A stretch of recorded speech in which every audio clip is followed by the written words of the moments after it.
Prophet Muhammad ﷺ gave us a very clear description of Dajjal, of his times, of the trials that the world would face, right up to his death. The whole picture, crystal clear.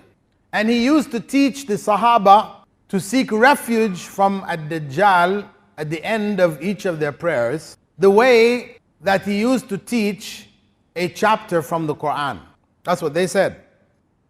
It is narrated that the Prophet ﷺ and Rasulullah كان يعلمهم هذا الدعاء كما يعلمهم السورة من القرآن. What dua is that? He used to teach them this dua the way he used to teach a chapter from the Quran. اللهم إني أعوذ بك من عذاب جهنم ومن عذاب القبر ومن فتنة المحيا والممات ومن شر فتنة المسيح الدجال.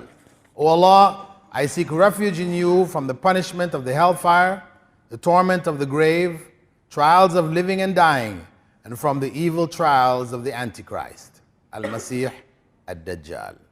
Disbelief, the Prophet ﷺ said, would be written between his two eyes, which will be recognizable by both those who are literate and those who are illiterate. Kafara, kafara will be written on his forehead, and the believers will see it, whether they can read or whether they can't. So this is the description of Al-Masih Ad-Dajjal. The Prophet ﷺ was reported by Abu Bakr to say, Dajjal will first appear from a land in the east called Khurasan.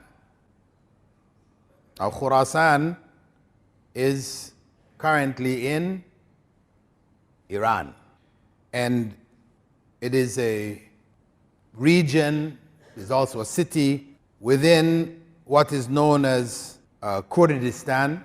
And this area, he would appear first, followed by the next major appearance between Syria and Iraq, where he will come in conflict with the forces of the Mahdi. That's the first point at which trials will begin. And his followers will come from Muslims and non-Muslims. In one of the narrations, the Prophet ﷺ had said that he would encamp outside of Medina, and the hypocrites and disbelievers of Medina would come pouring out following him. In another narration, Dajjal will appear from a land, he will be accompanied by, in Khurasan, he will be accompanied by people whose faces look like beaten iron, flat type face. Some people concluded that that was the Mongols. That's why when the Mongols in the 13th century, when they hit the Muslim world and massacred Muslims left and right, they said this is Dajjal's force. But it wasn't. So this is not the first time that Muslims have misinterpreted events. And the Prophet ﷺ had said that 70,000 Jews from Asbahan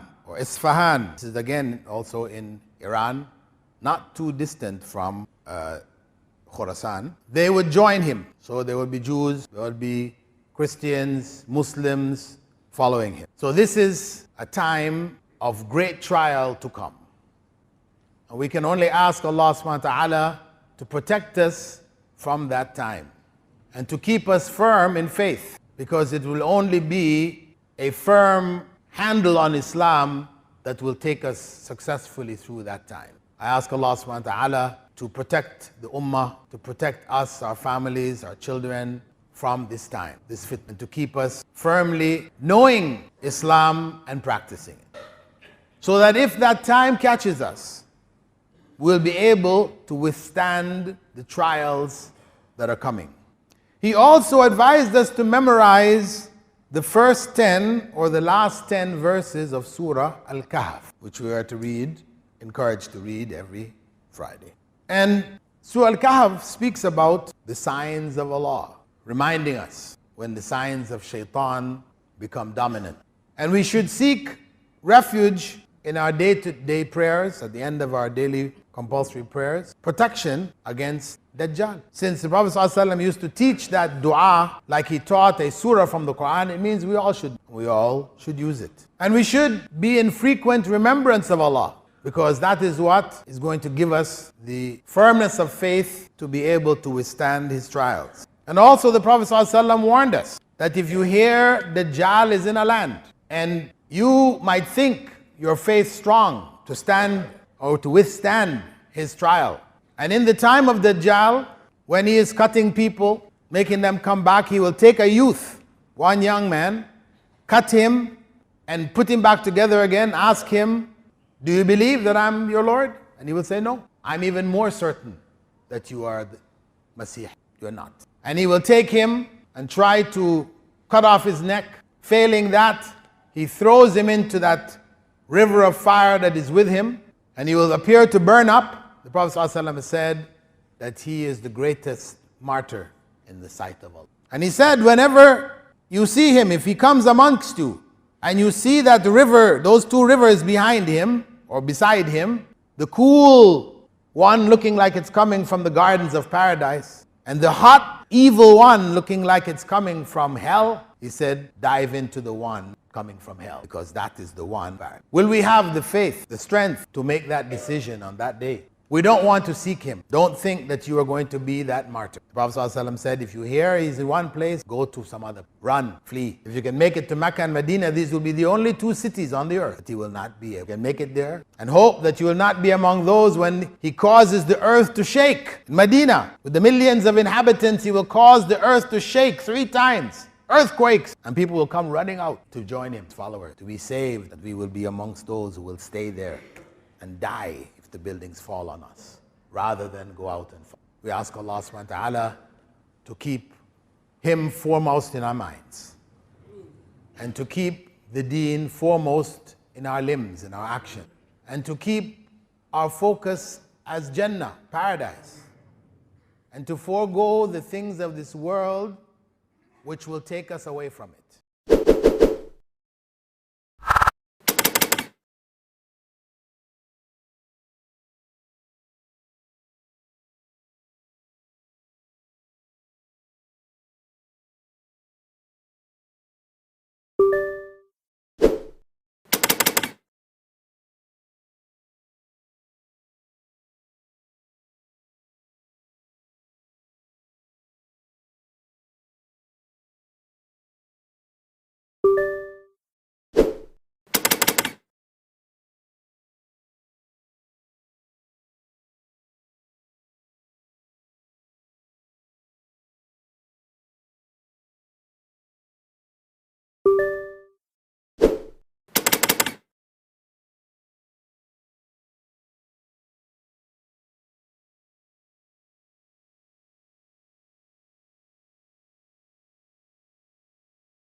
Cockroaches, violent and bad, and they were just... Dajjal will appear from the east.